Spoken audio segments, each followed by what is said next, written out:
বিড়ালের জন্য হাড় খাওয়া কেন বিষের চেয়েও ভয়ঙ্কর? আসসালামু আলাইকুম বন্ধুরা, আমরা যারা বিড়াল ভালোবাসি তারা সবসময় চাই আমাদের প্রিয় বন্ধুটিকে পুষ্টিকর খাবার দিতে, কিন্তু অনেক সময় অজান্তেই আমরা এমন কিছু খেতে দিই যা তাদের জন্য হঠাৎ প্রাণঘাতী পর্যন্ত হতে পারে। তার মধ্যে অন্যতম হল মাছ বা মাংসের হাড়। অনেকে মনে করেন বিড়াল তো জন্মগতভাবেই হাড় চিবিয়ে খায়, কিন্তু এই ধারণাটি কতটা ভুল এবং বিপজ্জনক তা নিয়েই আমাদের আজকের আলোচনা। রান্না করা হাড় বিড়ালের জন্য সবথেকে বেশি বিপজ্জনক। হাড় যখন সেদ্ধ বা রান্না করা হয় তখন এর ভেতরের আর্দ্রতা কমে গিয়ে এটি অত্যন্ত ভঙ্গুর হয়ে যায়। বিড়াল যখন এটি চিবিয়ে খাওয়ার চেষ্টা করে তখন হাড়টি ছোট ছোট ধারালো সূচের মতো টুকরায় ভেঙে যায়। এই তীক্ষ্ণ অংশগুলো বিড়ালের খাদ্যনালী, পাকস্থলী বা অন্ত্রের দেয়ালে বিঁধে যেতে পারে।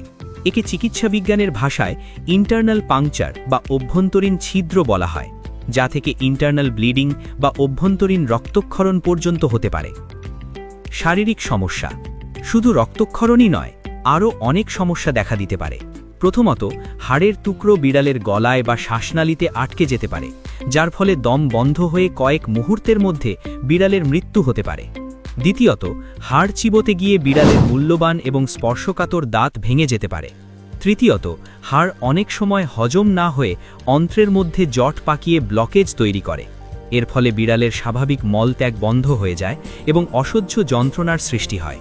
অনেক ক্ষেত্রে অত্যন্ত ব্যয়বহুল সার্জারি ছাড়া এই হাড় বের করা সম্ভব হয় না। লক্ষণ ও সতর্কতা।